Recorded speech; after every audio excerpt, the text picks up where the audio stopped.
Buenas noches, como comentó el doctor César Gil, eh, hoy estamos ante la revisión de uno de los temas, digamos, más complejos en ortopedia infantil. Es uno de aquellos temas que realmente no queremos nosotros que nos llegue este tipo de pacientes tan comprometidos y realizar cirugías de salvamento. Esta cirugía que yo les voy a comentar en el día de hoy es conocida como la cirugía de Castle. Algunas personas la llaman como cirugía de Castle. De una u otra forma, hablemos de la cirugía de Castle de manera indistinta. Esta cirugía hoy en día es una de las cirugías muy difíciles de pronto de nosotros, no tanto de realizarla, sino de definir la conducta, de definir ese paciente, de llevarlo a quirófano. No es fácil pensar y decirle a los familiares que a uno de sus pacientes, a uno de sus hijos, nosotros como cirujanos le vamos a resecar la cadera. Ellos siempre mantienen la esperanza de que sus hijos van a tener la posibilidad de caminar en algún momento, ¿sí? Entonces realmente cuando hablamos de ese tipo de pacientes con parálisis cerebral, no deambuladores, que presentan caderas luxadas de manera crónica y dolorosa, es allí en ese rango de pacientes cuando nosotros debemos de pensar en que la cirugía de Castle estaría indicada. Realmente no presento ningún conflicto de interés, netamente son charlas académicas por la Sociedad Colombiana de Ortopedia y Traumatología y la Sociedad Colombiana de Ortopedia Infantil. La charla realmente presenta un objetivo general y es presentar los beneficios de la cirugía de salvamento tipo Castle en la luxación de cadera crónica y dolorosa en niños no deambuladores con parálisis cerebral. Como vemos, es uno de los grupos de los pacientes con parálisis cerebral a los cuales nosotros vamos a tratar, ¿sí? El objetivo específico que quiero llevarles es saber identificar los criterios clínicos y radiológicos que realmente permitan al ortopedista seleccionar con rigor aquellos pacientes que se van a beneficiar de la cirugía de salvamento tipo Castle. Partiendo de estos objetivos, la charla está dividida en 8 partes. El contenido es el siguiente: la introducción, que ya la hemos ido hablando, las generalidades de la cadera en parálisis cerebral infantil, cómo ha evolucionado la técnica a través del tiempo y sus distintos autores o distintos grupos de investigadores, uso de las inmovilizaciones en este tipo de pacientes no deambuladores con parálisis cerebral, luxaciones crónicas y dolorosas, posibles tratamientos profilácticos para evitar complicaciones, unas series de casos, lo que dicen las series de casos a través de la historia y las recomendaciones que hoy nos dan, unos casos clínicos de nuestro grupo que estamos trabajando aquí en la ciudad de Cartagena y unas conclusiones al respecto. Cuando nosotros vemos este tipo de pacientes con una abducción marcada de las caderas, unos pacientes que no son deambuladores, pacientes que están o en cama o están en silla de ruedas, ¿sí? Que nunca han caminado y que ya han perdido el pronóstico de marcha, estos pacientes tienden a presentar una de las alteraciones más frecuentes en ellos y son las alteraciones en cadera y en la columna. Es un binomio. La cadera y la columna van de la mano. En ocasiones, cuando tenemos luxaciones de caderas, podemos tener acompañadas luxaciones. Cuando tenemos las luxaciones de caderas, tenemos de la mano escoliosis, francas escoliosis con grados bastante elevados, que logran pasar inclusive 60 grados. Cuando tenemos este tipo de pacientes, es cuando nosotros debemos pensar, ¿realmente necesitamos hacer una cirugía reconstructiva o realmente necesitamos hacer una cirugía de salvamento? Es así como nosotros debemos recordar que en las parálisis cerebrales infantiles existe una triada característica que hace que las caderas en este tipo de pacientes tiendan a sufrir con mayoría con respecto a las otras articulaciones. Tenemos que la espasticidad en este tipo de pacientes con parálisis cerebral más alteraciones, más las mismas alteraciones musculares que de una u otra forma comienzan a alterar las fuerzas de compresión y de tensión a nivel de la cadera. Estas fuerzas vienen de la columna lumbar, llegan a la pelvis y de una u otra forma las fuerzas de compresión y tensión comienzan a alterarse. Comienzan a alterarse de tal forma que se vuelve un ciclo vicioso. Alteraciones de las fuerzas de compresión y tensión, alteraciones musculares, aumento del tono en estos pacientes, en algunas ocasiones, aumento del tono por control del dolor o posiciones antálgicas. Y de la mano, sabemos que estos pacientes tienen adicionalmente ese desbalance muscular, esas cargas de manera anormales para mantener una estabilidad en las caderas, un aumento de las deformidades torsionales. En este caso tenemos específicamente el ángulo de anteversión femoral en ellos va a estar aumentado. Son pacientes con anteversión femorales aumentadas. Recordemos que este tipo de pacientes generalmente, por las series revisadas a nivel mundial, sabemos que comparados con un niño sin ninguna alteración desde el punto de vista de parálisis cerebral diagnosticada, al principio nacen con las caderas sanas. Con el tiempo, un niño sano va corrigiendo estos grados aumentados de las anteversiones, los van disminuyendo estos grados de anteversión femoral, mientras que los niños con parálisis cerebral realmente no tienen el mecanismo para disminuir esos grados. Al contrario, va aumentando la anteversión femoral.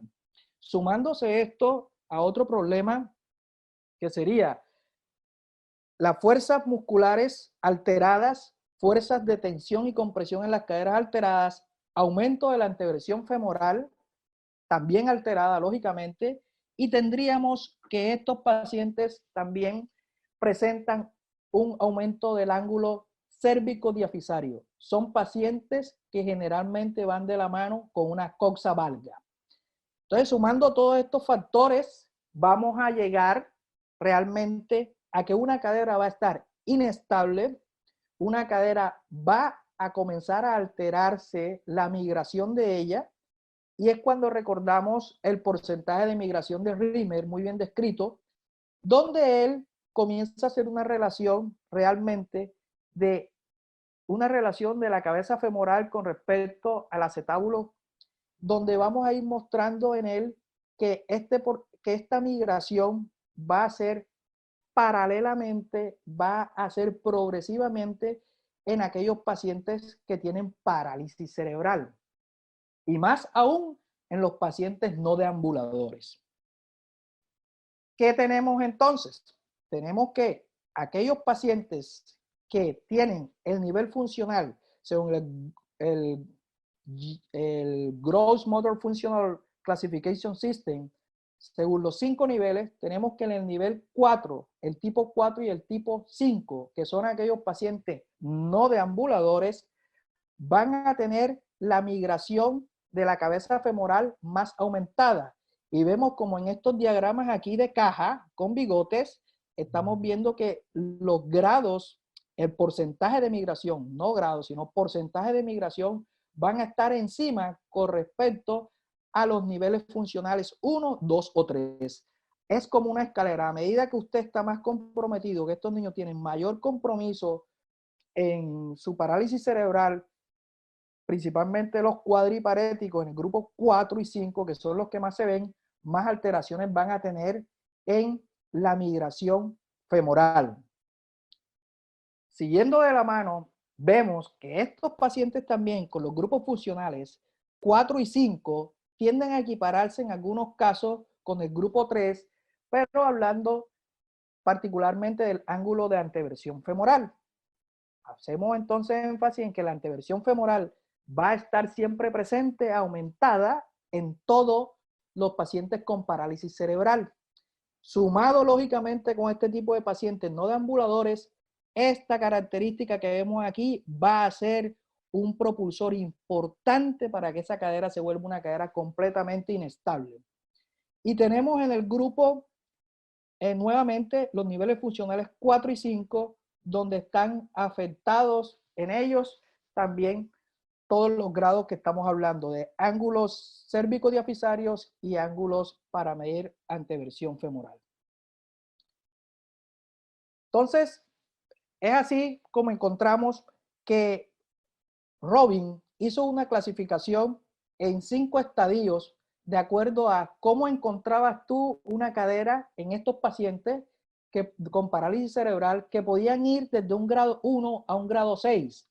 Aquí en el recuadro amarillo tenemos los principales pacientes que son importantes en esta revisión, que son los grados 4 y grado 5, que posiblemente vamos a llevarlo a una clasificación grado 6 según Robin cuando nosotros le ofrecemos las cirugías de salvamento. O sea, que los pacientes con nivel funcional, nivel 4 y nivel 5, con subluxaciones y luxaciones, son nuestros candidatos para esta cirugía con algunas otras características que vamos de la mano a ir hablando. Entonces, sabemos que para estos pacientes con luxaciones crónicas, dolorosas de sus caderas, ¿sí?, que presentan múltiples dolor, presentan incapacidad para sentarse en una silla, inclusive en una silla de ruedas modificada, comienzan a tener también alteraciones en la piel y algo muy importante, dificultad con la atención para los cuidados perineales. Son pacientes que inclusive no pueden tener una capacidad para poder separar las piernas. Este tipo de pacientes con todas estas características de una cadera muy dolorosa, intratable, que no tiene una postura adecuada ni siquiera en una cama en ocasiones, producen todas esas alteraciones en la piel, producen dificultad para su aseo.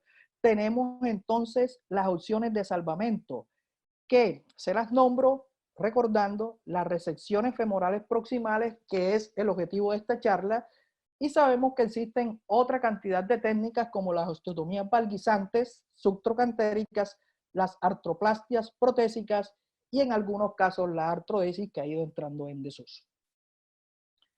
Entonces, como le habíamos comentado al principio, vamos a ir analizando cómo los ortopedistas por varios tiempos se fueron preocupando por estas alteraciones en la cadera de estos niños, que muchos en su época, que hasta en el día de hoy vemos, siendo ortopedistas, no les gusta tratar este tipo de alteraciones. Y es así como en 1978, Castle y Snyder sacaron su publicación del artículo para hablar de la resección femoral proximal con una interposición, con una artroplastia de interposición, a realizar este tipo de cirugía. Ellos analizaron la bibliografía anterior, lógicamente, a cuando ellos publicaron su artículo, y tomaron 5 referencias bibliográficas en las cuales la conclusión de todas esas referencias era que los pacientes no les iba bien, no les había ido bien con variadas técnicas, y fue cuando Castle y Snyder comenzaron a pensar qué podían ellos hacer para ofrecerle a estos niños una mejor calidad de vida. Es así como tomaron en su estudio 14 pacientes con 14 pacientes, de los cuales tuvieron 12 de los cuales le hicieron cirugía en las caderas. Todos cumplían con retrasos severos, múltiples discapacidades, y estaban completamente esas caderas luxadas y presentaban una aducción severa de la extremidad inferior. Todos estos pacientes cumplían con los requisitos que Castle en ese momento estaba pregonando.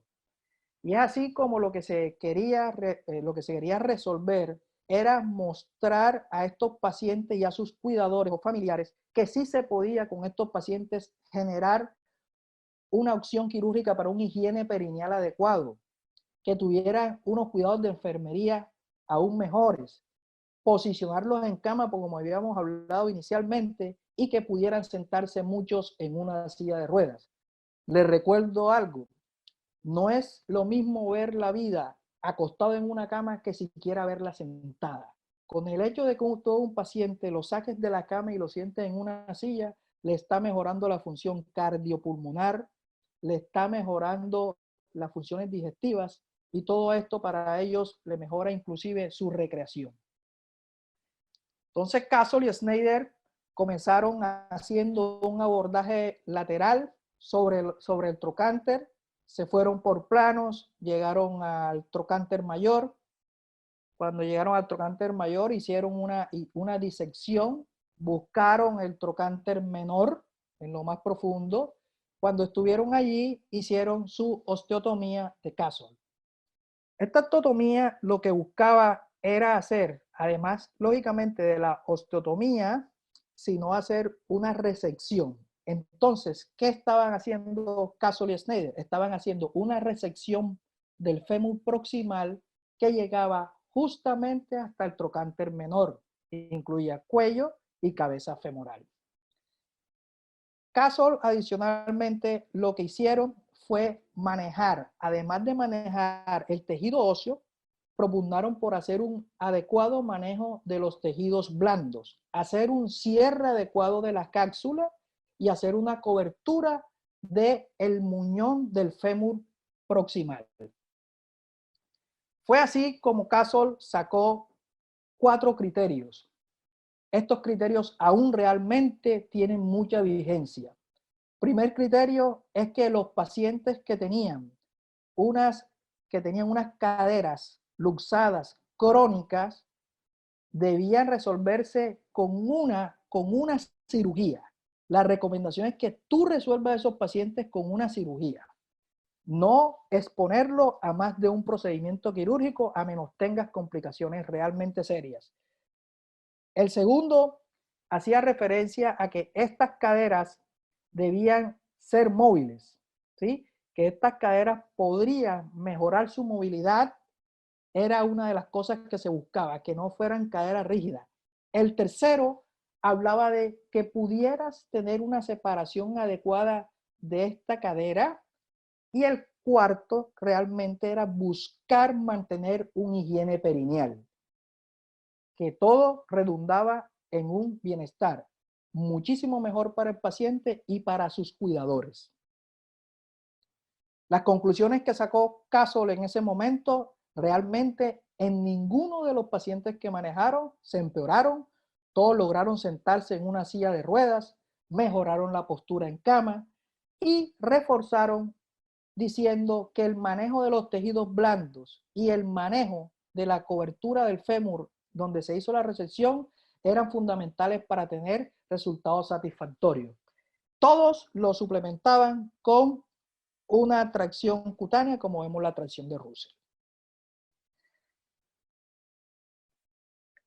Más adelante surgieron algunas modificaciones. Esta es la línea de tiempo de la que les estoy hablando. Se buscó, ya viendo resultados positivos de esta cirugía de resección femoral, McCarthy, 10 años después, viendo que había muchos resultados en algunas series de distintos procedimientos como resecciones nada más de la cabeza femoral, habían otros pacientes que les colocaban fijadores externos, otros pacientes les hacían osteotomías valguizantes, y habían algunas complicaciones.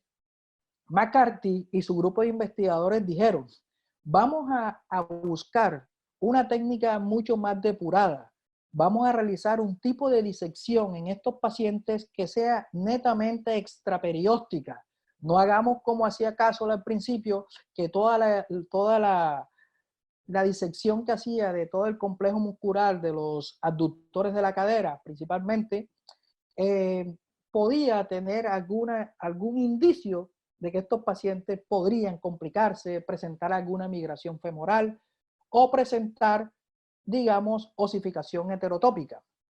Entonces fue donde se habló de qué cantidad realmente de hueso es que debe resecar, ¿sí? Para prevenir posiblemente la osificación heterotópica. Y es aquí como comparamos las dos técnicas. Castle hace su resección femoral proximal a nivel del trocánter menor. Y a 3 centímetros hacia abajo, McCarthy comenzó a dar esa variante en cuanto a la resección. Concluyendo, McCarthy habló de una disección un poco más fina, entre comillas, la cantidad de resección de hueso que debes hacer para buscar una cirugía con mucho mayor éxito, ¿sí?, en este tipo de pacientes.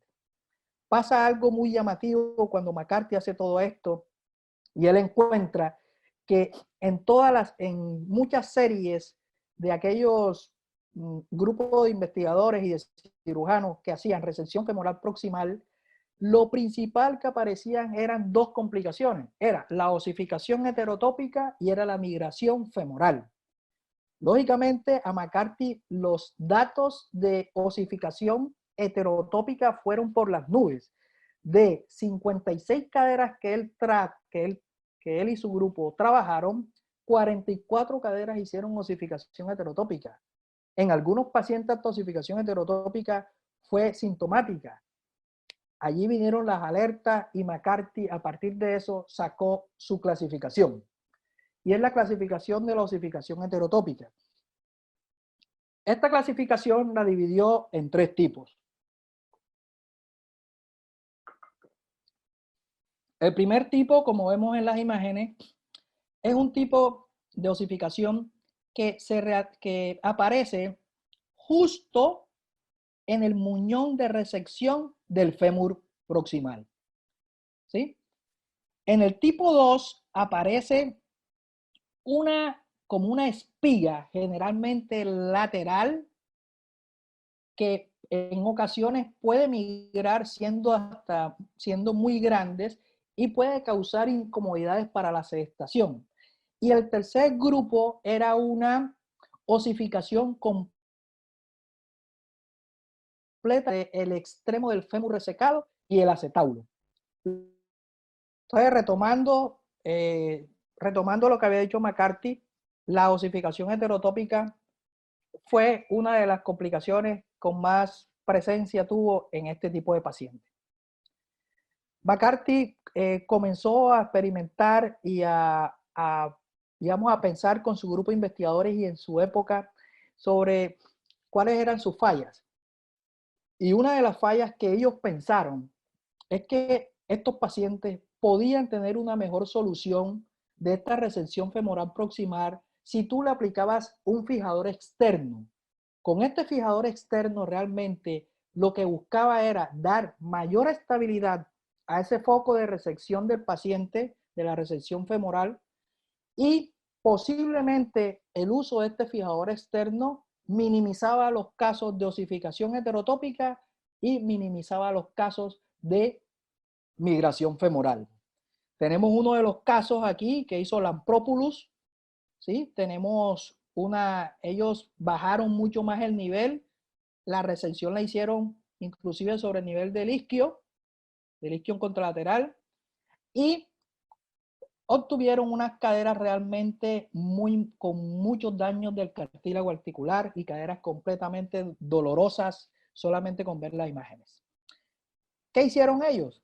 Colocaron fijador externo, hicieron la resección femoral proximal, colocaron amplia, colocaron un fijador externo, dos clavos distales, 2 clavos supracetabulares, y le dieron a este sistema una estabilidad mayor, como estaba pensando en ese momento McCarthy.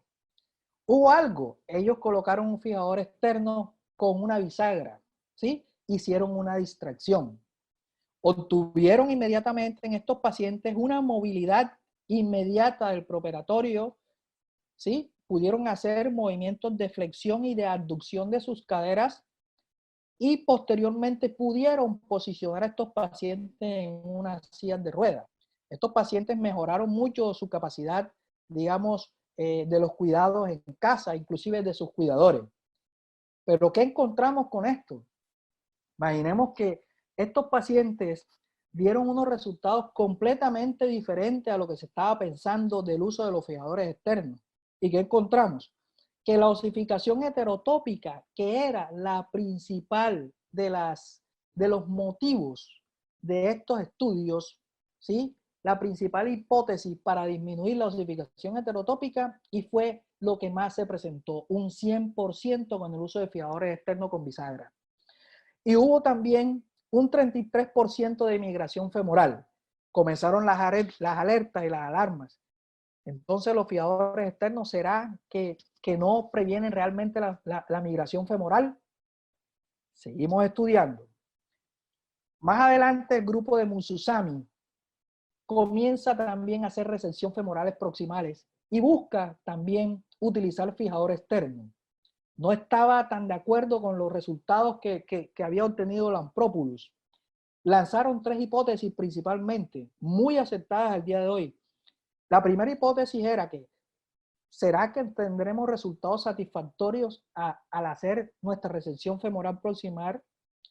Realmente esa hipótesis fue de las principales, las de peso que ellos trabajaron. ¿Será que con los fijadores externos realmente vamos a tener mayores complicaciones? Y otra hipótesis que surgió fue, ¿será que los esqueletos inmaduros tendrán los peores resultados? ¿Sí?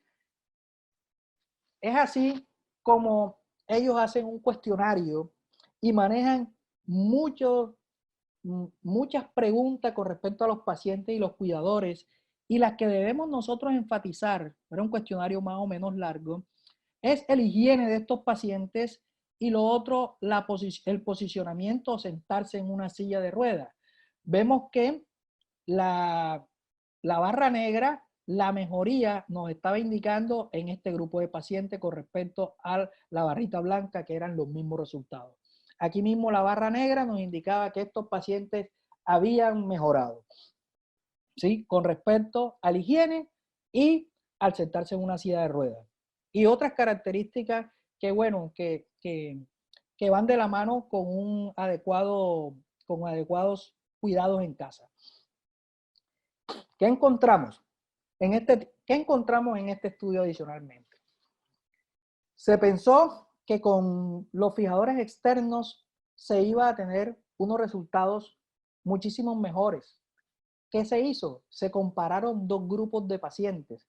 Pacientes que se trabajaron con espicas de yeso postoperatorias, y pacientes que se trabajaron lógicamente con el fijador externo. ¿Qué encontramos? Que ambos pacientes mejoraron en grados, por ejemplo, la abducción. Aquí en la espica de yeso 22.5 grados de abducción mejoraron, con el fijador externo 20 grados. Realmente estadísticamente no es significativo, pero sí vemos una diferencia en que los pacientes con un esqueleto inmaduro tenían una mejor abducción de 25 contra 12.5 en el esqueleto maduro. Entonces nos vienen dando algunos resultados como contradictorios de la hipótesis que ellos tenían. Y a la luz del día, se pensaba que en los pacientes aquellos que se les hacía resecciones óseas, podían, lógicamente por la curación ósea y la osificación ósea, podían tener más repercusiones en osificaciones heterotópicas. Lógicamente, los 2 grupos sí mejoraron efectivamente el dolor. La tabla se invirtió del grupo 1 al grupo 3. Teníamos 24 pacientes preoperatorios con dolor, ¿sí? Y pasaron al grupo, y mejoraron y pasaron al grupo 1, donde ocasionalmente le daban algún medicamento para el dolor. Entonces, la técnica usada con fijadores externos sí mejora realmente el dolor, ¿sí? Mejora realmente el dolor. Pero ¿qué encontramos también? Encontramos unos resultados donde la osificación heterotópica alcanzaba un porcentaje de 41.7% y una migración femoral de 19%. O sea, nuevamente no encontramos que los fijadores externos realmente estén previniendo la osificación heterotópica o prevengan la migración femoral.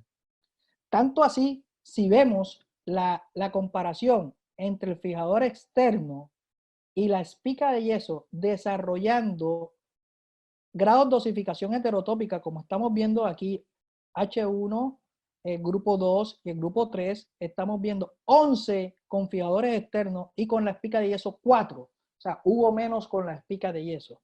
Son algunos resultados preliminares.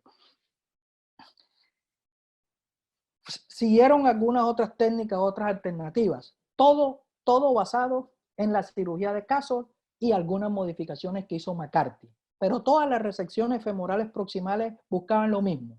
¿Qué buscaban? Buscaban disminuir las complicaciones, buscaban disminuir la osificación heterotópica, buscaban disminuir la migración femoral. Si tú disminuyes esas dos complicaciones primarias, de la mano van disminuyendo otro tipo de complicaciones, ¿sí? Entonces vemos aquí que en el 2009, Eyerman propugna por una técnica, por un cambio en la técnica. ¿Qué hace?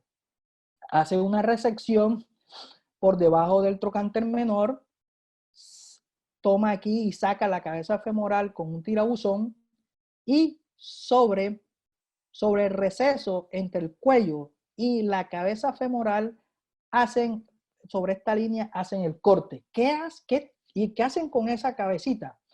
Esa cabeza femoral la utilizan como un taponamiento a la parte que se resecó del fémur. No queda expuesta el hueso, no queda libre el hueso, sino que le colocan la cabecita como estamos viendo aquí en esta imagen, y con esto Eyerman lo que buscaba era que disminuyera la osificación heterotópica y la migración femoral proximal. Bueno, así queda la técnica de él.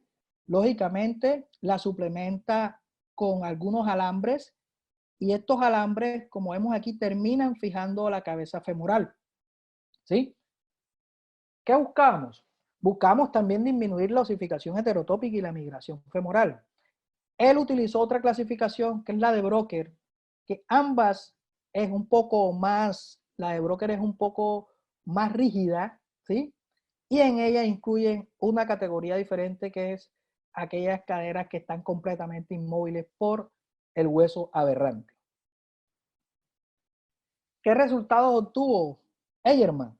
Obtuvo una osificación heterotópica, bajaron un 20% de 64, como estaban en algunas series que él analizó, a 44%. Lo llamativo es que realmente de las osificaciones heterotópicas que pueden ser sintomáticas, que es la que a nosotros como cirujanos nos preocupa, que se vuelvan sintomáticas, que son principalmente la 2 y la 3. La 3 que vemos aquí bajó en este grupo de 21% a 3%. O sea, que usar el taponamiento autólogo puede ayudarnos a prevenir la osificación heterotópica. Tanto así que cuando tú usas el taponamiento autólogo para este muñón femoral, tú tienes un mejor grado de osificación heterotópica. Miremos aquí, este es un paciente que le pusieron el autólogo de la cabeza femoral. Allí está la osificación, está confinada alrededor de la resección, del sitio de la resección femoral, comparada con otro que no tuvo el taponamiento. Aquí vemos que hay una osificación completamente difusa, ¿sí? Y que posiblemente interfirió mucho con la sintomatología del paciente. Además, cuando usas taponamiento autólogo, puede haber un patrón de sobrecrecimiento predecible. O sea, tú predices más o menos y dices, esto generalmente puede ser un tipo 1 el que va a surgir, pero no estos tipos de osificación heterotópica que son completamente impredecibles. Muy grandes estas osificaciones que pueden terminar siendo muy sintomáticas. Pasamos ya por varias técnicas con fijadores externos, vimos el taponamiento con cabeza femoral autóloga, vimos tracciones cutáneas, pues después McCarthy con tracciones esqueléticas, y nadie había hecho estudios sin uso de tracción. Es así como Darnell, en uno de los estudios más grandes, ¿sí?, revisó 79 casos y él comparó realmente si habían aumento de la osificación heterotópica de su estudio con respecto a los demás, y encontramos que su estudio nos dio solamente un 20% de osificación heterotópica. comparado con otros estudios. Miren, aquí hay 100. Por ejemplo, si nos saltamos el que querramos, 51, 100, 41, 37, 24.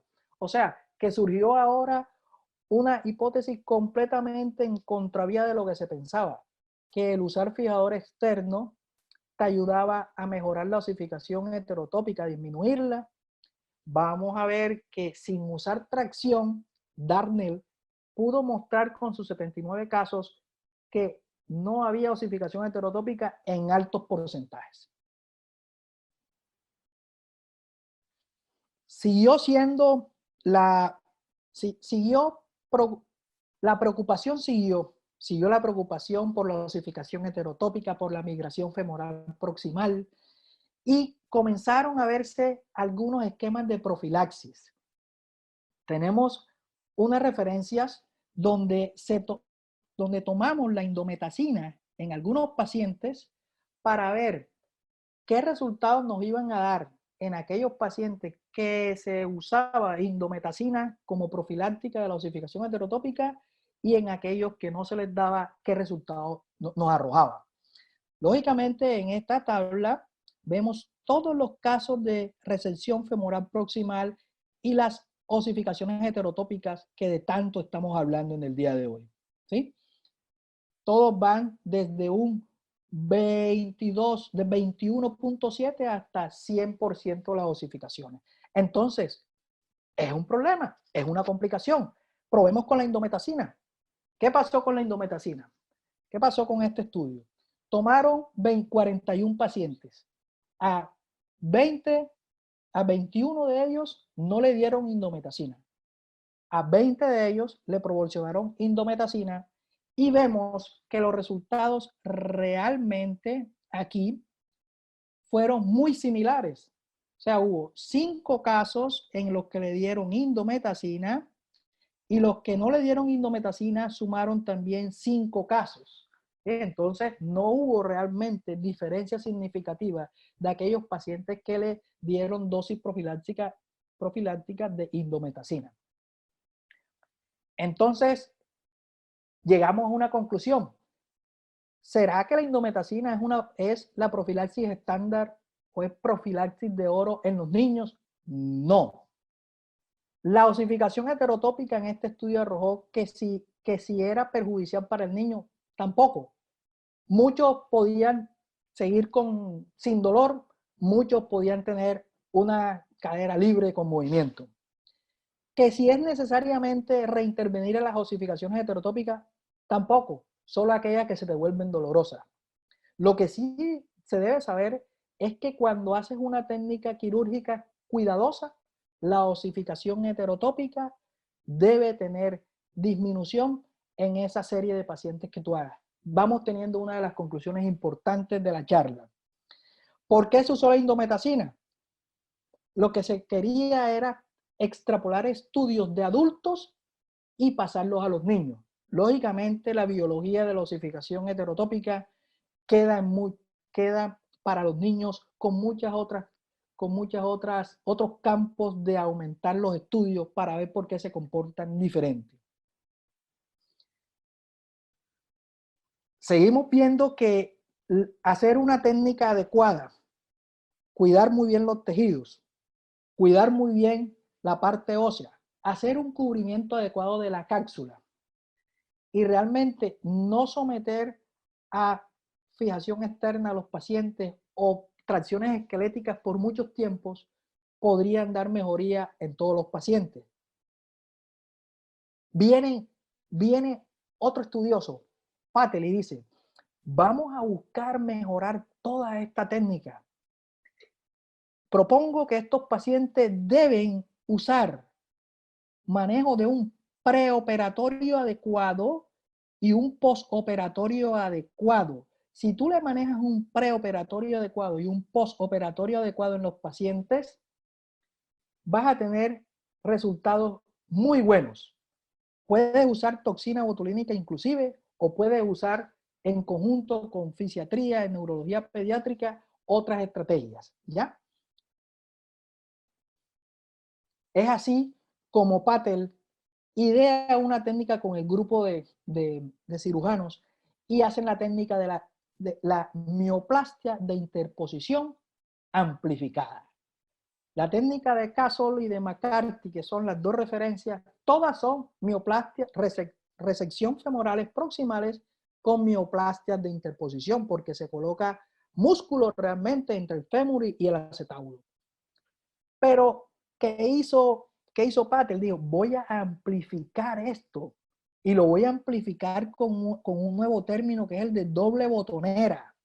Voy a hacer dobles colgajos musculares grandes en los cuales yo pueda cubrir adecuadamente mi cápsula y pueda cubrir adecuadamente mi fémur. Es aquí como vemos que ellos hacen también una incisión lateral sobre el trocánter mayor, llegan al hueso, pasan los planos, llegan al hueso y hacen una osteotomía a 3 o 4 centímetros del trocánter menor hacia distal.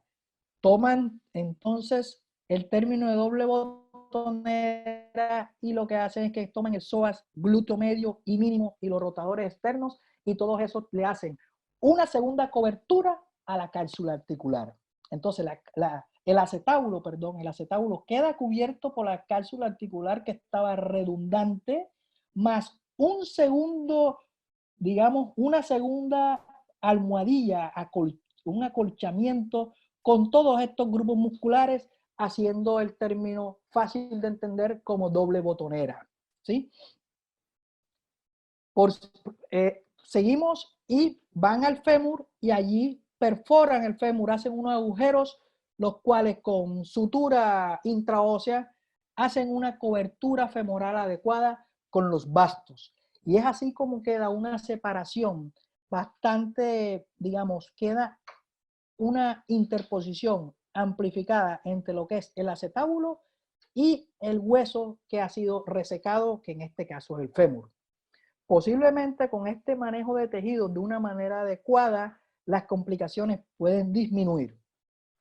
Y es así como cuando tú haces toda esta técnica de un manejo adecuado de los músculos y los tejidos de una manera amplificada, manejas un perioperatorio donde buscas tener un mejor tono muscular, donde buscas un manejo de dolor postoperatorio, haces una doble botonera, la osificación heterotópica puede estar en unos rangos, en unos resultados con promedios menores a las poblaciones en generales.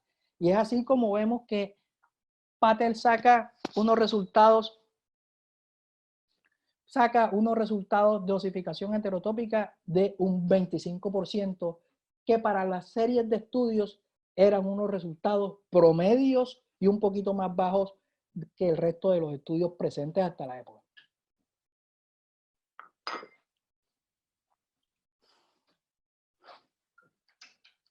Vamos mejorando la técnica, vamos buscando cómo disminuimos la osificación heterotópica. Surge Hess, Davis, Fragoso, comienzan a mirar, hagamos una profilaxis como se realiza en otro tipo de pacientes, hagamos la radiación profiláctica. En otros estudios de adultos ya nos han dado resultados, algo parecido como con la indometacina. Miremos para ver si la radiación profiláctica en estos pacientes pueden disminuir la osificación heterotópica como se produce en cirugías de cadera en los adultos. Es así como ellos seleccionaron al final 25 caderas en 20 niños, a 11 le hicieron irradiación de las caderas preoperatoria y a 14 de manera postoperatoria. Debían cumplir entre 4 horas antes de la cirugía o un mínimo de 24 horas postquirúrgicas para hacer la profilaxis con radiación. ¿Qué encontramos? Que ellos quisieron ser muy específicos y trataron de clasificar la osificación heterotópica con una clasificación muy exigente, que es la clasificación de Thom. Esta clasificación es mucho más exigente que la de Brocker y que la de McCarthy. Para términos prácticos, McCarthy es la más utilizada. Y Thom es aquella que es mucho más rígida y esquemática. Es tanto así que con este tipo de clasificación encontramos que ellos hablan de osificaciones heterotópicas, inclusive con formaciones óseas menores de 1 centímetro. Imagínense ustedes que estas osificaciones heterotópicas se pueden confundir con una espícula ósea, con un callo óseo que se esté formando, ¿ya? Entonces, a ellos pudo tener influencia esta clasificación para obtener sus resultados. ¿Y qué resultados tuvieron? El 100% de sus caderas, el 100% de las caderas que manejaron tuvieron una osificación heterotópica sintomática, comparada con otras series de las cuales oscilaban algunos efectos beneficiosos de un 5% hasta 58%. Resultados muy contradictorios. Lo que sí pudimos destacar es que los niños que tuvieron, aquí vemos esta línea continua, que fueron los niños que fueron aquí en esta línea continua, los niños postoperatorios, y en esta línea discontinua los preoperatorios. A los que le aplicaron la radiación preoperatoria, vemos que a través del tiempo, en esta línea horizontal de meses, aparecieron mucho más rápido que en aquellos que le hicieron la radiación profiláctica postoperatoria.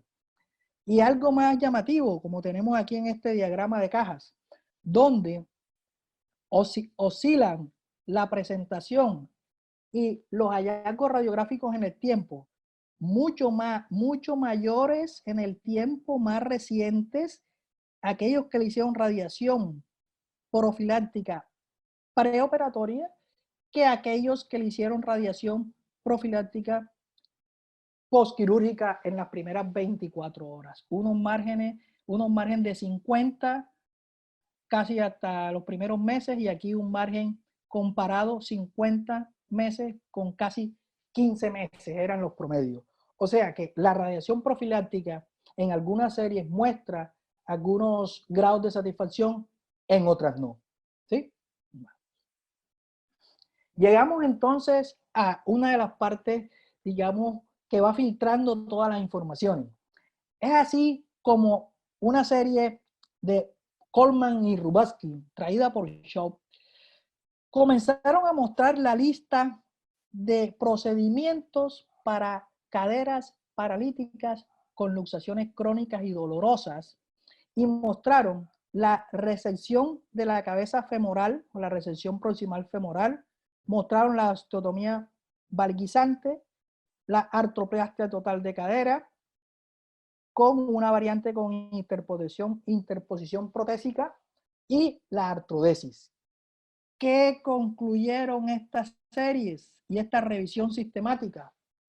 Que todos este tipo de procedimientos pueden tener sus complicaciones. Y vemos que todas tienen complicaciones, y que estas complicaciones son únicas. Lo que sí es cierto es que las complicaciones de los pacientes con artrodesis, que es el extremo, son bastante marcadas. Encontramos que de 17 pacientes en las series revisadas, 16 de ellos tenían complicaciones. O sea, que estos pacientes así, no, al día de hoy no se recomienda la artrodesis. Hay algunas revisiones que posiblemente la muestran como algo confiable, pero a la luz del día hay mucha evidencia en que están en contra de la artrodesis. Nos quedan entonces la resección femoral, las osteotomías valguisantes y las artroplastias con prótesis, ¿sí? Pero no es lo mismo tener una complicación de una resección de cabeza femoral, pueden ser migraciones femorales proximales, osificación heterotópica. En la osteotomía valguisante tienes que remover el implante, es llevar al paciente otra vez a cirugía. Infecciones, úlceras de presión. En algunos casos, fibrosis de la articulación. Las artroplastias, encontramos Revisiones. No es lo mismo hacer una revisión de una prótesis realmente que presentar alguna úlcera de presión en un paciente que les haya hecho una resección femoral proximal, a manejarlo con apósitos, que llevar a este paciente, unos pacientes complicados, con múltiples comorbilidades, a causarle un trauma quirúrgico nuevo. Por eso Castle, cuando comenzó hablando de esto, dijo que una de las cosas y recomendaciones que él daba, criterios quirúrgicos que debía tener toda técnica en cirugía, era que este tipo de pacientes se llevara por lo menos o máximo una vez al quirófano. Otra serie, una revisión sistemática de Coleman, Joseph, Rubatsky. Aquí vemos todas las técnicas, resecciones femorales, osteotomías valguizantes, las artroplastias y las artrodesis, todas tienen complicaciones y todas llevan a lo mismo, a decir que los pacientes, de acuerdo a las complicaciones, tú verás, realmente vas decidiendo cuál es la cirugía que para este paciente va a ser más específica, pero la tendencia a ir recomendando las resecciones femorales proximales. Lógicamente encontraremos artículos, revisiones, unos a favor de otros, pero en las revisiones sistemáticas la mayoría de los casos que hay los han resuelto con resecciones femorales proximales, sean tipo Castle o McCarthy. Desde que Castle en 1978 sacó su técnica, han querido modificarla y los resultados de él aún permanecen vigentes a la luz del día. Es por eso que yo prefiero, en mi corta experiencia de manejar pacientes con luxaciones crónicas dolorosas de estas caderas en pacientes no deambuladores, y a la luz de la revisión de la literatura y de series de revisiones de artículos, es mejor realizar una resección femoral proximal. Tú con estas resecciones vas a mejorar el sentado en estos pacientes y vas a mejorar toda la economía de su organismo. Casi todos van al 100%, ¿sí? De 94, 97, 100% le mejoras la posición de sedestación. Y lógicamente controlas un dolor desde un 58 a 90%.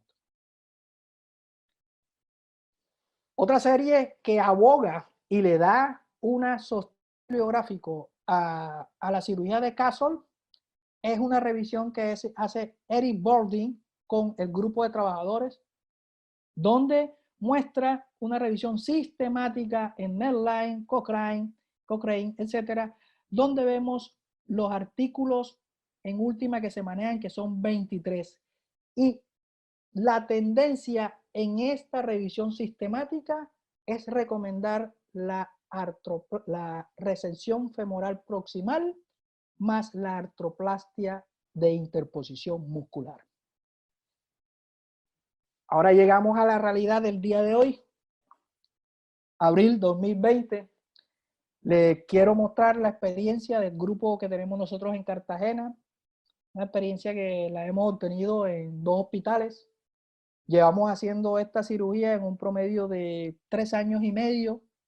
¿Por qué?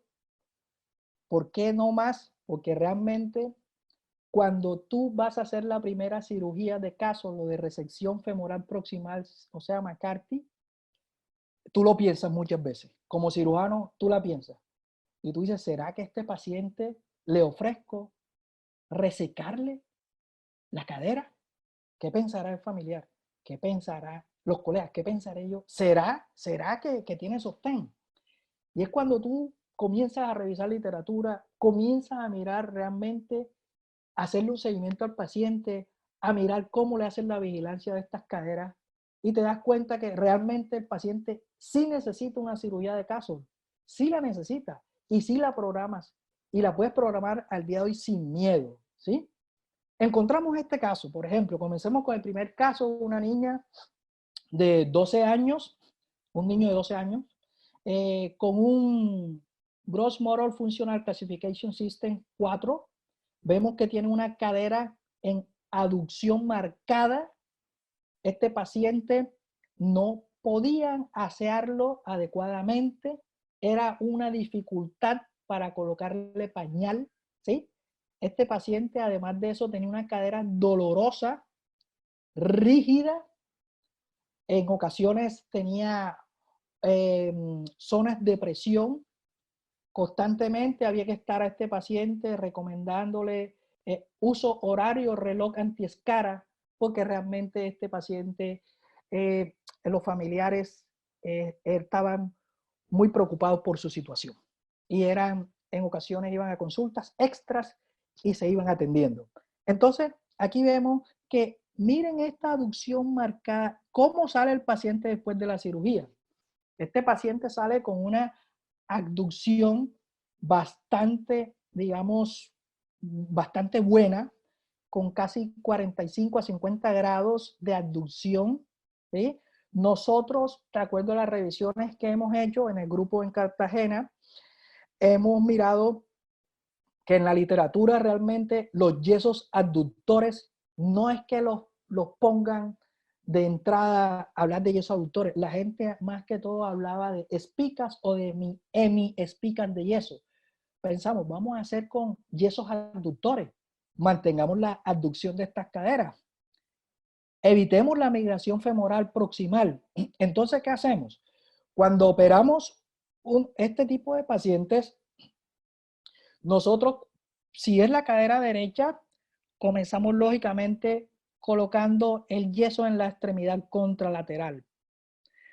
Cuando vamos a colocar el yeso en la extremidad ipsilateral a la cirugía, hacemos una tracción sostenida, ¿sí? Como cuando uno está poniendo una férula, se queda un rato allí, ¿sí? Esperando que fragüe. Hacemos esa tracción, ahí hacemos una tracción manual, mantenemos digamos, una distracción de los tejidos blandos, también una distracción del fémur y de toda la extremidad. Dejamos un momento allí, pedimos colaboración del grupo de anestesiología que nos relajen al paciente, que vamos a hacer nuestra maniobra, y cuando lo tenemos de una manera, digamos, que nosotros consideramos que ya hemos extendido la extremidad, allí hacemos el soporte y la fijamos con este transversal y le damos estabilidad en ese sitio. Creemos nosotros, suponemos al día de hoy, que esa tracción manual sí nos puede ayudar. Nos puede ayudar para reducir fracturas, nos puede ayudar para hacer otras técnicas quirúrgicas y creo que aquí nos puede ayudar también haciendo un espacio y manteniendo separado el acetábulo del fémur. Ese mismo paciente, miren cómo estaba antes, ya le hicimos aquí la separación, su caderita quedó ya con una ABD de más o menos 40 grados ya en la radiografía, 40-45. La otra cadera también estaba luxada, ¿sí?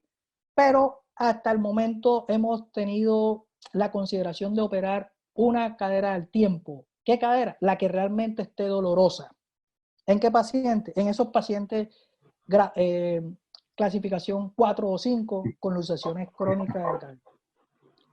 Jorge, vamos a agilizar un poquito, porfa.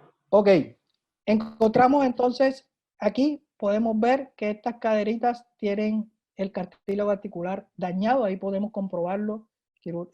Tenemos otro caso donde también tenía una aducción marcada, le hicimos la cirugía de Castle, le pusimos los yesos y miren lo que logramos, de esta aducción a esta ABD. Y nivelamos la pelvis. Esta niñita, lógicamente, se fue con sus yesos abductores, volvió a la consulta y aquí ha pasado algo muy particular, que tenemos un crecimiento óseo realmente que se está articulando como si fuese una cabeza femoral. Recordarle que tenemos un paciente de 8 años, aquí vemos el ligamento redondo, se los muestro, para que vean que realmente esas caderas que tienen radiografías con una cabeza achatada, podemos tener ya lesiones del cartílago articular. Tenemos otro caso aquí, como lo vemos, de 15 años, le hicimos la resección, primer control, tenemos allí un tipo de osificación heterotópica, si lo tuvimos en ese caso.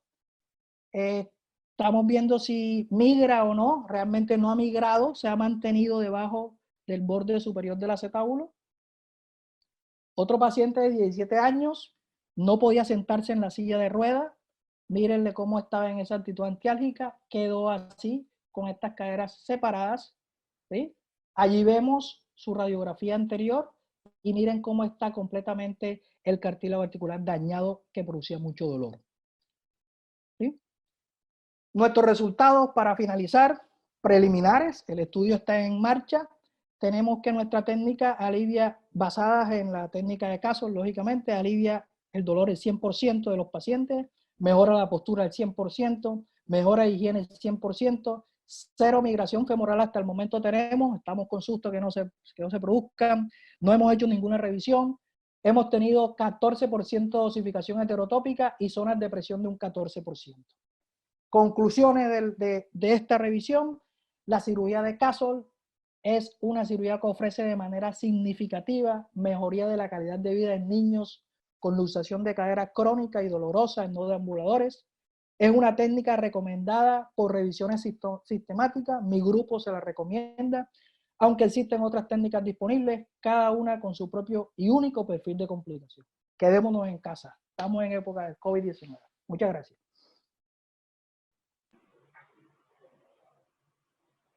Muy bien, Jorge. Muchas gracias por tu presentación. Muchos detalles que hay que retomar y repasar. Okay. Vamos a la sesión de preguntas y respuestas. Abajo está el icono para que hagan las preguntas.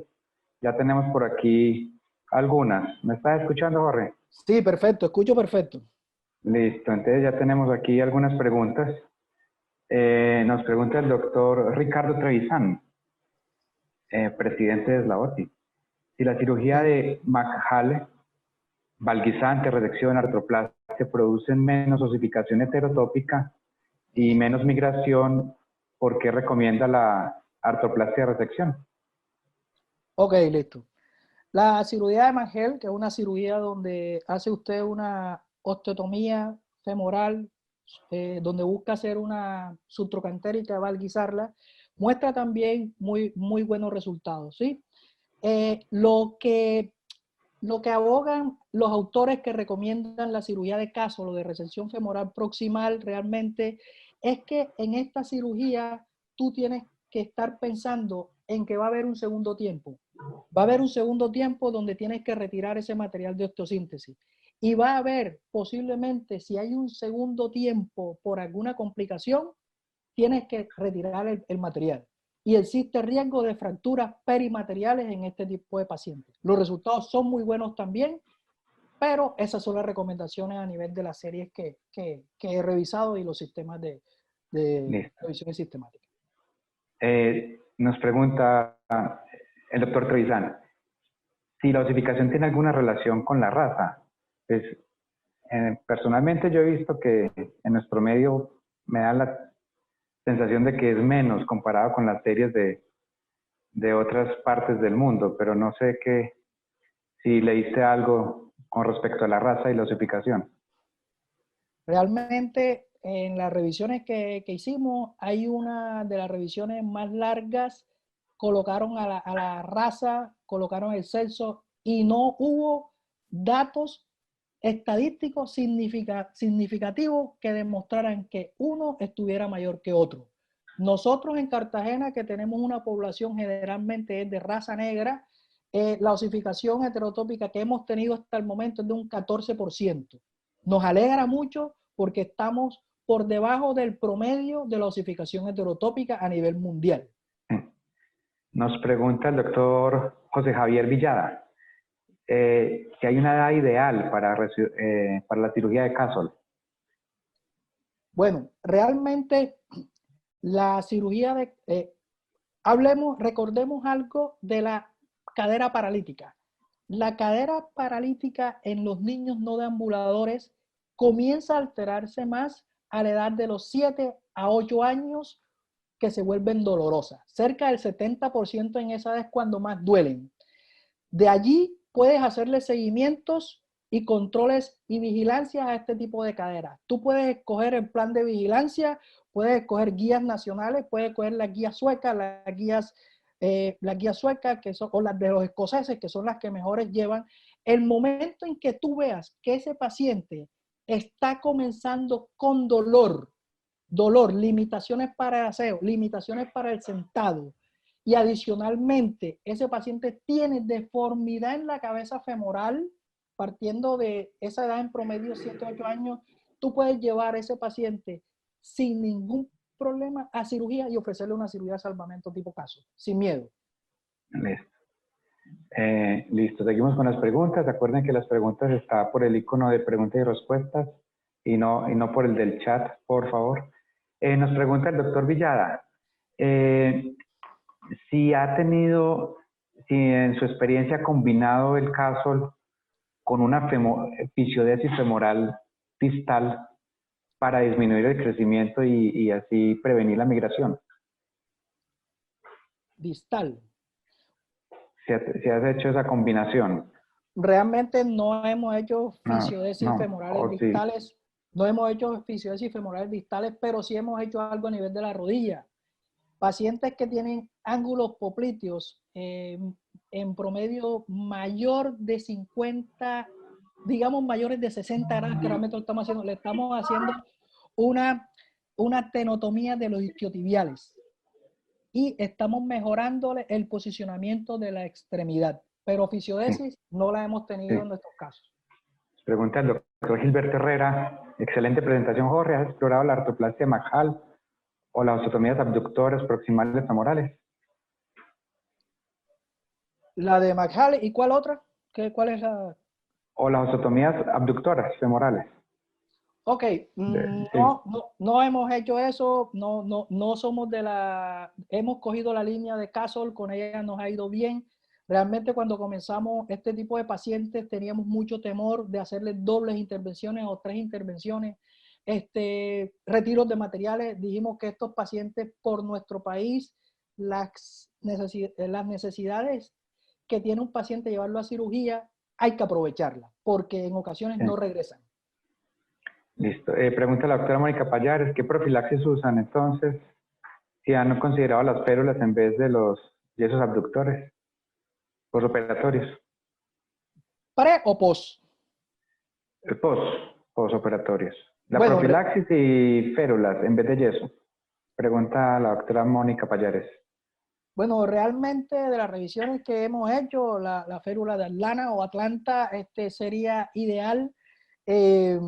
Realmente lastimosamente estos casos los vemos son en estratos económicamente muy bajos que les es muy difícil manejarse de pronto con un tipo de férula, o en aquellos casos de comprar un cojín abductor también lo hemos recomendado y algunos pacientes lo han comprado, o si no, que las almohadas que ellos utilizan también las adapten y las mantengan en el medio después de quitarle inclusive los yesos abductores. Nos ha ido muy bien con los yesos abductores. Sí. ¿Y cuánto tiempo se dejaría la espica? Preguntan, la inmovilización. Nosotros inmovilizamos estas caderas en promedio de 4 a 6 semanas. Realmente nos vamos más hacia las 6 semanas. Otro tipo de profilaxis previa de hacer indometacina o radiaciones no lo hacemos. Realmente la profilaxis mayor que puede tener uno como cirujano es hacer un adecuado manejo de los tejidos blandos, hacer una buena cobertura de fémur proximal y respetar la cápsula articular. La doctora Viviana nos pregunta si dolor a pesar de la resección del fémur proximal, si nunca has tenido algún paciente con... el dolor postoperatorio es uno, pero ya el dolor que persista crónico después de la resección. Bueno, esa pregunta es muy interesante. Nosotros como cirujanos generalmente queremos resolver que con la cirugía salga el paciente completamente sin dolor. La revisión de las series de sistemática hablan de que los pacientes en promedio, muchos pueden resolver el dolor de 3 a 6 meses en aquellos casos que todavía no lo han resuelto durante el postoperatorio en el primer mes y medio. Y casos anecdóticos resuelven sin tú realizar ningún procedimiento quirúrgico hasta inclusive 2 años. Entonces, con calma, y nos ayudamos cuando estos casos todavía no tienen indicaciones de revisión, ayudémonos del equipo de manejo de dolor y nos va bien. Bueno, sigamos aquí adelante. Pregunta de, ¿algún espaciador de cadera en algún momento? Realmente no, No, cuando hicimos no. las revisiones para hacer esto, vimos que los fijadores externos con la Sí, distracción hecha daban muchas osificaciones heterotópicas, no la tomamos. listo. Pregunta del doctor Camilo Turriago, ilustre profesor. Profesor, Indica, bueno, indica si en algunos casos el procedimiento de Majal, si la cabeza femoral la ves viable, la reduces. bueno, listo. Acordémonos que estamos en un tipo de pacientes que son no deambuladores, grado 4, grado 5, caderas crónicas, caderas luxadas. Son pacientes que generalmente nosotros al principio, en algunos, como cirujanos, queremos siempre hacer cirugía reconstructiva. Nos dimos cuenta que en muchas ocasiones la cirugía reconstructiva, fundamentado en algunos estudios, nos dimos cuenta que no era la mejor opción para estos pacientes. ¿Qué pasa? Que estos pacientes, cuando tú abres, Caso lo habló al principio, eso, cuando tú abres y ves la cabeza femoral, en muchas ocasiones lo que deciden muchos cirujanos es de manera intraoperatoria. Pero cuando uno radiográficamente encuentra achatamiento de la cabeza femoral, que le llaman en forma de champiñón, ese paciente tiene hallazgo radiográfico de daño del cartílago articular y no va a tener una confiabilidad del manejo de dolor con la cirugía que le realices reconstructiva. Preguntan qué experiencia tienen la combinación de casol y fijación externa para evitar migración y osificación. Si tienen experiencia en la combinación. Realmente la tuvimos, hicimos para los primeros casos, hicimos juntas médicas y poníamos fijador. ¿Qué hicimos? Revisión de la literatura y nos dimos cuenta que los fijadores externos pueden tener complicaciones. Mejor lo dejamos para otros casos. Aflojamiento, pueden tener osificación heterotópica aumentada y en algunas ocasiones estos pacientes pueden presentar infección del tracto del clavo. Preguntan, la cirugía de casol en contraste en parapléjicos con úlceras crónicas o otras indicaciones, además de estos cross motor 4 y 5 dolorosos. Otra indicación de la cirugía de caso, Sí, bueno, preguntan por ahí parapléjicos con úlceras crónicas, por ejemplo, o si ahí se puede extender la técnica, hay otras indicaciones. ok, bueno, realmente esta técnica que fue ideada para pacientes jóvenes o adolescentes puede ser traspolada en algunos casos para pacientes adultos mayores.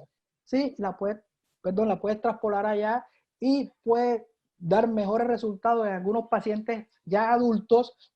En vez de hacerle un Girleston, le haces una cirugía de Castle con una resección femoral un poco más amplia en vez del Girleston. Listo. Bueno, el doctor Wilson Muñoz de Ecuador. En los casos bilaterales, ¿la segunda cadera cuándo? ¿En qué momento? Bueno, ¿O fíjense, a qué tiempo? es interesante, esa pregunta me gusta mucho. Generalmente nosotros tenemos como por tradición oral y lo que nos dicen los libros es que en promedio tú puedes operar una cadera a los 6 meses. Después que operas una, puedes operar la otra a los 6 meses. Pero, ¿qué pasa? Realmente el familiar, el cuidador, comienza a pedir la otra cadera, la cirugía de la otra cadera en promedio de 6 meses a un año. La estamos haciendo en promedio a un año anterior, a un año posterior a la cirugía previa de la cadera contraria. Listo. Por aquí preguntan algo de osteotomía varizante. Excelente revisión bibliográfica. El doctor Roberto de Argentina se ha intentado realizar osteotomía varizante rotatoria y acortamiento, Bueno, como Prima Miller. nosotros lo que, bueno, cuando hacemos la cirugía varizante, desrotadora y cirugía de acortamiento, la reservamos más que todo es para cuando vamos a hacer cirugías reconstructivas. realmente que todavía la cadera se le puede trabajar, pero no la hemos hecho para caderas paralíticas en niveles funcionales 4 o 5, pero es una buena opción. Claro, listo. ¿Alguna analgesia arreglada? ¿Alguna analgesia? Pregunta la doctora Viviana. Bueno, ¿Un plan de realmente, analgesio? ok, el plan de analgesia ideal sería manejarlo en conjunto con medicina del dolor, con el grupo de anestesiología. Las recomendaciones de ellos son fundamentales. A algunos pacientes les puede dar una bomba, una PCA, para que ellos estén con su enfermera suministrándole una dosis de medicamento y no vayan a tener dolor. Listo.